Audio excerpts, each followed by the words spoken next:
What's up guys, it's Rota here and welcome back to yet another amazing video on the channel. So for today I got you guys a brand new deck profile with a deck I truly believe can make some waves if they do get some decent future support. But without any further ado, I'm going to be telling you guys to leave a like, comment and subscribe. It means the world to me. I read every single comment, reply to every single one of you guys as best I can. Leave a like on this video, let me know that you guys do enjoy this type of content, and make sure to subscribe. Hey, I've been looking at the statistics. 95% of you who watch this video, yeah, I'm talking to you, are not subscribed. So make sure you hit that subscribe button. You want to be here for the giveaway. Massive giveaway when you hit 1,000 subs. Make sure you are here. You don't want to miss it, I guarantee it. Let's get straight into this deck profile though and stop with the rambling. To start off this amazing deck profile, we're going to be starting off with triple MARINCESS Blue Tang. This card is probably the best MARINCESS in your deck. Her alone is a 1-card combo because when you normal or special her, she will dump a MARINCESS monster straight from the deck to the grave. And as you know, MARINCESS is a deck that likes to use its grave to bring back monsters and keep cards in your hand and link climb. So that is why we're playing triple Blue Tang as well. When she is sent to the grave, you can also basically get a Salamangreat Foxy effect where you excavate 3 and you add yourself a MARINCESS excavated card to your hand and put the rest back in your deck. So she is potentially up to a +2 because you send one that has an effect to grave, and then when she goes to the grave as link material, she'll excavate and potentially add you another card. That is why we're playing triple Blue Tang. For our extender and also a starter card here, we're playing triple MARINCESS Piscalius. She basically just special summons your MARINCESS from your hand and makes everything flow really well. For example, if you have Piscalius and Blue Tang, you can normal Piscalius, special Blue Tang. Blue Tang will still get its effect and then just carry on with an extra body on board thanks to Piscalius. So we're playing triple of her. We are also playing triple MARINCESS Seahorse. This card is your extender and can also be a starter as well. A lot of MARINCESSes are starters and extenders. This card, all it does, very simple effect. If you have a MARINCESS link monster, it will special itself to an arrow that it is pointing to. That is it. And the MARINCESS monsters are very recursive, so you'll be able to get her to your hand at least twice per turn from the grave, which is insane. So basically, if you normal her, you can link, get her back from the grave, special, link again, make a link that recurs one from the grave, special her, link again. You guys can see where this is going with Seahorse, and she is very controlling card. For the last MARINCESS I am playing here, it is triple Mandarin. I'm playing triple Mandarin because I've realized that this card is just amazing discard fodder with Signet Mining. All the MARINCESS are Cybers type, so they are all searchable as well, making this deck very consistent. And Mandarin, when sent to the grave via Blue Tang or Signet Mining, basically just recurs itself, so very nice card. You don't mind seeing it in your hand because it also specials from the hand as well, acting as an extender. For our non-water for our non-MARINCESS extenders here, we're playing Sea Archiver, who is indeed a water, so if you are locked into waters, it's no big deal. He's also a Cyberse as well, which helps when you make Splash Mage. He's basically really the only other extender I'm playing because I realized that in all the other builds I've seen in MARINCESS, they just basically just forget all the hand traps and just play extenders, where I realized that in a build that you're going to be wanting to go against high meta competitive decks, top tier decks like Drytron, Virtual World, you're going to be needing those high impact hand traps. So, and I figured since all the MARINCESSes are 1 to 2 card combos, you don't really need that many extenders, so just double Sea Archiver will do the trick in my opinion, and then you're allowed to play a lot of hand traps. For our Frog engine here, we are playing triple Swamp Frog. I honestly do not know why MARINCESS decks do not play Swamp Frog. He is actually insane. He's a special, so he can act as another extender. He dumps you a frog and gives you an additional normal summon, guys. He's actually insane when you do send your Rodent Totem and your Dupe Frog. So you're going to be sending your Rodent Totem, banishing your Rodent Totem, banishing a frog to special your Rodent Totem, and then make Totally Awesome. And then during your opponent's standby phase, you're going to be specialing Dupe Frog out your deck, and he basically just gives everything battle protection because they'll have to attack him. And then you can search yourself another Swamp Frog and then do it all again, which is why I think the Frog engine is an absolute must-have in this deck. So moving on to the hand traps here, we are playing triple Ash. I just went for hand traps that are very high impact.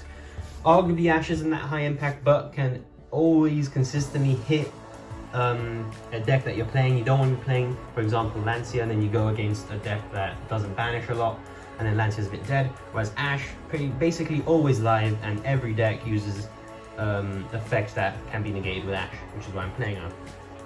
For our other hand traps here, we're playing double Ghost Spell. Drytron is a very good deck. So Ghost Spell is a sort of counter. I've Ghost Spelled Invocations as well, amazing. Gammas as well, amazing. This card is very useful. Would recommend that you at least test it out if you're not sure about it. And for the last two hand traps here, we are playing double DD Crow. We do play more high impact hand traps in the side deck like Lancia and Nibiru, but for the main deck it's just double DD Crow for now. I found that this card is absolutely amazing against Drytron, because if you banish Ben 10 before he can activate in the grave, basically in the new chain, he won't get his effect because his trigger location is no longer valid because he's now banished instead of in the grave. So basically DD Crow, absolutely insane card. Can also hit cards like Eldritch as well, absolutely insane against rogue decks. You can say like Alistair, that use Alistair and Invocation. You can basically banish Alistair with DD Crow as they use Invocation, and then they basically are forced to use another Alistair from hand or just not make a invoked monster. That is why DD Crow is very insane. So that's it for the monsters here. Very high monster count.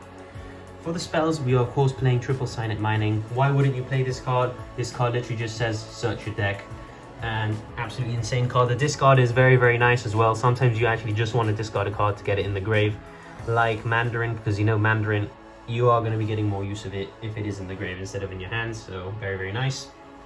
We're also playing one Call by the Grave. No real reason to explain what Call by the Grave does. It's limited for a reason. It's very insane against hand traps. Just hope you can draw it sometimes. If you are playing those very high hand trap decks like Sky Striker, for example, that pay like 15 hand traps, Call by the Grave is very useful. We are playing one Foolish Burial. Again, your Marincesses like to be in the grave, so why not play a card that sends them directly there? Just a very nice card. We are also playing Upstart Goblin, just for consistency reasons. All these cards are limited for a reason. And then the last spell we are playing is the Battle Ocean. It's sort of like a Salmon Great field spell where you don't really want to draw it because you have a Link 1 that specifically searches it out. But this card is very insane, guys. Makes all your links massive, and then gives them the bonus effect that if you do link with a specific link monster that is in the extra deck, it makes the cards unaffected, guys. Just unaffected by everything. This card is very nice. So, and it's not once per turn either. None of its effects are once per turn. So that is why, guys, this card, it's a must-have. You must play it. Just play it at one. Search it whenever you need. Moving on for the traps here, we are playing triple Marincess Wave. This is the best sort of interruption floodgate-ish card that you have, because not only does it negate effect, not only does it activate from your hand, it makes all face-up monsters on the field unaffected by your opponent's card effects. Just think about that for a second. You can have a totally awesome, unaffected by literally everything. It isn't locked to Marincess. Any face-up card you have is now unaffected. It's just absolutely insane. All you need to do is control a Marincess Link monster, and if it is linked through high, you can activate it from your hand, which is very easy to do this with this deck. The only problem I have with this card is that I don't draw it enough. So that says something about a card if the only problem you have is that you wish you drew it more. Moving on for our other traps here, we are playing Double Solemn Strike. I wanted to play a trap that just says no, and that's what Solemn Strike does. It just says no. They make anything that is going to be threatening to you, strike it away. They're going to be committing to a massive Pendulum Summon, and just strike it away. And Monster Effect, strike it away. Hand Trap, strike it away. That is why I basically pay 1/5 and feel good about it is how I approach Strike. And for the last two traps here, guys, we are playing Double Dimension Barrier. Hear me out. Virtual World die by this card. They can't Synchro. They're basically forced to go into the next season and then make Zeus, which you can out because your cards will be unaffected by everything.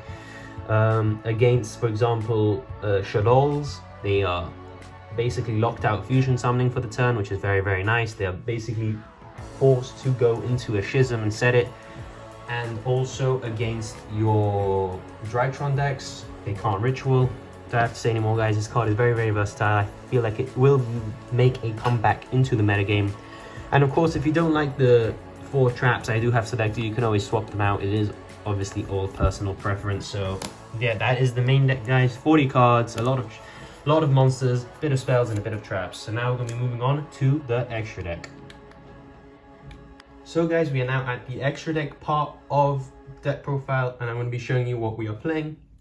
we are playing one Totally Awesome because this card is insane. You can play more if you want. I just feel like with one Totally Awesome, when he dies, I just put it back in the extra deck to make him again. So it's no real big deal when he dies. We're also playing one Bahamut Shark. If you don't feel like committing 2 level 2s, which I don't know why that would be a problem because you have your Frog Engine.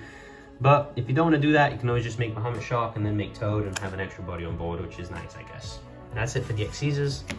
For the links, and there are quite a few of them, so be ready here, guys. We are playing, for our link ones, one MARINCESS Sea Angel. This is basically your Bailing, searches you the field spell. We also have 2 MARINCESS Blue Slug. They have 2 link 1 guys. This deck is actually insane. She will basically just grab you a resource back from your graveyard to your hand. There's a bit of glare, guys, I apologize. So she enables your 1-card combos with Seahorse. The only problem I have with Blue Slug is that she does lock you into waters, which I feel if this card didn't say that, this deck would be a lot better. But when it does lock you into waters, it stops you going into cards like Access Code and Transcode Talker, which kind of sucks. So if you are going to be going into Transcode and Access Code, you don't want to be making this in the same turn. So that is why. Moving on to the link 2s here, we have 1 Splash Mage, 1 Crystal Heart, and we have 2 MARINCESS, Coral, and Enemy. Splash Mage is a water and a Cyburst. Felt like she was made for this deck, so she's very, very nice. Lets you go into Transcode Talker, and then Transcode Talker will bring her back, and then you go into Access Code Talker, and then it's usually game from there. Crystal Heart you have to play. She is the monster that you need to make everything unaffected by everything with your field spell, so we play her.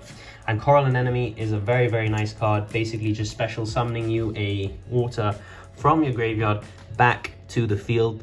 Again, she locks you into waters. It's her and the link 1 that do lock you into waters, which I feel is kind of really restrictive on Konami's part, but I see why they did it. They just didn't want this deck to be too splashable, I guess. So that is why we only play 2 Coral and Enemy. Very nice card. Then when she goes to the grave, also gets your card back to your hand, so very, very nice card. For the link 3s, we are playing 1 Transcode Talker and 2 Marbled Rock.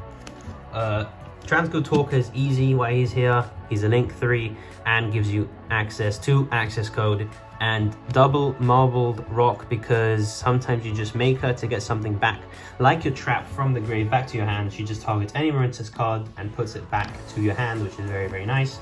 And also has a battle effect where she can just discard a MARINCESS and then basically the attack is nullified, which is very nice as well. And moving on to the link 4s, I do have 2 proxies, guys, so bear with me here.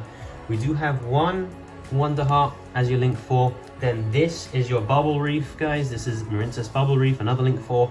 And then this is your Access Code, which we all know what Access Code does. All these link 4s require 2+ monsters, which is very, very nice. And Bubble Reef, you pretty much always want to go into going first because she is very, very big. She'll have something like 5,200 attack and gives you a draw, which is very nice, and she'll also be unaffected by everything if you do it the proper way through the combo. And then Access Code, you basically just make him when you want to seal out the game. Make Access Code, target Transcode Talker, and then just gain 3 counters. He's at like 5,500 attack, something ridiculous, and then you pop 3 cards and they can't respond to it, so it's very, very nice. So these are your link 4s, guys, and that is going to be concluding the deck profile. So that is the end of the deck profile, guys. I hope you guys did enjoy. If you guys want to see a combo tutorial with the 1-card combo, 2-card combos that this deck is capable of doing, make sure you let me know in the comments down below. I will have that up as soon as possible. Leave a like on the video, comment down below. Make sure you subscribe because we will be doing a huge, huge giveaway celebrating our 1,000 subs. I know it's quite far away, but I'm just telling you guys now so you guys are ready for it. So without any further ado, I'm going to be heading off, and I hope you guys have a very lovely day. It's time! Let's go!